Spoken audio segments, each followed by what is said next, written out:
আজকে আমরা 207 এই শরীরী ভাষা নিয়ে যদি আমাদের দলের কেউ নেমে পড়ে ময়দানে, তাহলে পরিণতি কিন্তু অত্যন্ত বিপজ্জনক হবে।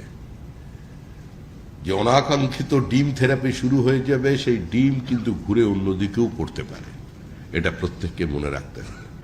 2 মাস হয়েছে, একটা সরকার তৈরি হয়েছে, সমস্ত কিছুর সমাধান করা যায়নি। আমি আমার দলের পক্ষ থেকে যদি দাঁড়িয়ে আপনাদের সামনে বলি যে আমি সমস্ত জায়গায় এক্সটর্শন বন্ধ করে দিতে পেরেছি, ভুল বলছি।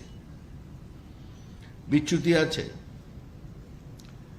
একটা পদ্ধতির মধ্য দিয়ে মানুষ দীর্ঘদিন চলে গেছে, একটা ইজি মানির মধ্য দিয়ে একটা সিন্ডিকেট তৈরি হয়েছিল। ক্ষমতার পট পরিবর্তনের সঙ্গে সঙ্গে সমস্ত পরিমণ্ডল যে বদল হয়ে গিয়েছে এরকম নয়। কেউ 4 ঘন্টার মধ্যে একটা শাসক দলে যোগ দিয়ে ফেলেছেন, এবং কারোর মনের মধ্যে আমাদের দলেরই সুপ্ত কিছু বাসনা ছিল, যেগুলো অতৃপ্ত অবস্থায়, টর্মেট অবস্থায় এতদিন ছিল, সেগুলো আবার ফুটে বেরিয়েছে, সেও কারোর সঙ্গে যোগ দিচ্ছে।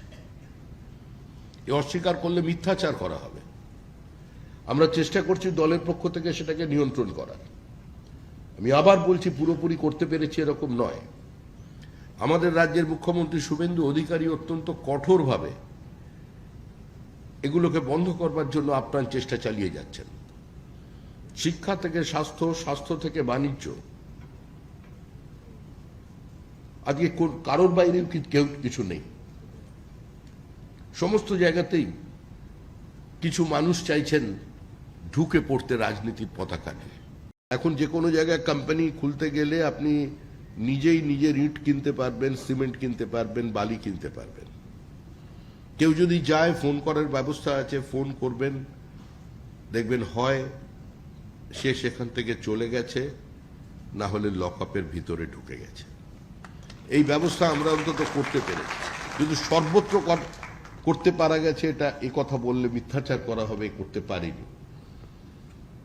আন্তরিকভাবে আমাদের মুখ্যমন্ত্রী শুভেন্দু অধিকারী চেষ্টা করে চলেছেন যে এই অবস্থার বাইরে বের করে আনার জন্য। তলাবাজি সংস্কৃতি এত সহজে উঠে যাবেন ভাবার কোনো কারণ নেই। পুলিশকেও বলা হয়েছে এরকম কমপ্লেন এলে তাদেরকে অ্যারেস্ট করা, ব্যবস্থা নেওয়া, এবং সেই তোলাবাজরাই আমাদের অনেক লোকের সঙ্গে চিপকে গেছে।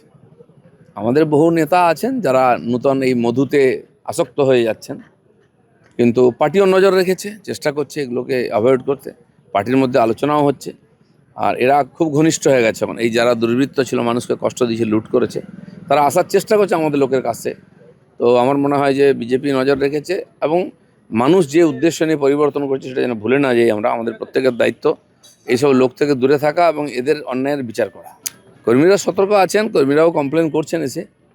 কিছু নূতন বিধায়ক হয়েছেন যারা হঠাৎ ক্ষমতার স্বাদ পেয়েছেন, আর যারা এতদিন ক্ষমতায় থেকে পয়সা কামিয়েছে তারা ঘনিষ্ঠতা বাড়াচ্ছে ওদের সঙ্গে, এই খবর আমাদের কাছে আছে। এই ধরনের যারা কোনোদিন প্রশাসন দেখেনি, ক্ষমতার স্বাদ পেয়েছেন, নতুন নতুন অনেকে ধরাকে সরাজ্ঞান করছেন, তাদের কথাবার্তা ব্যবহার পাল্টে যাচ্ছে, আর পার্টি সব নজর রেখেছে।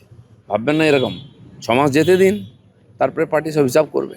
এবিপি আনন্দ, এগিয়ে থাকে, এগিয়ে রাখে।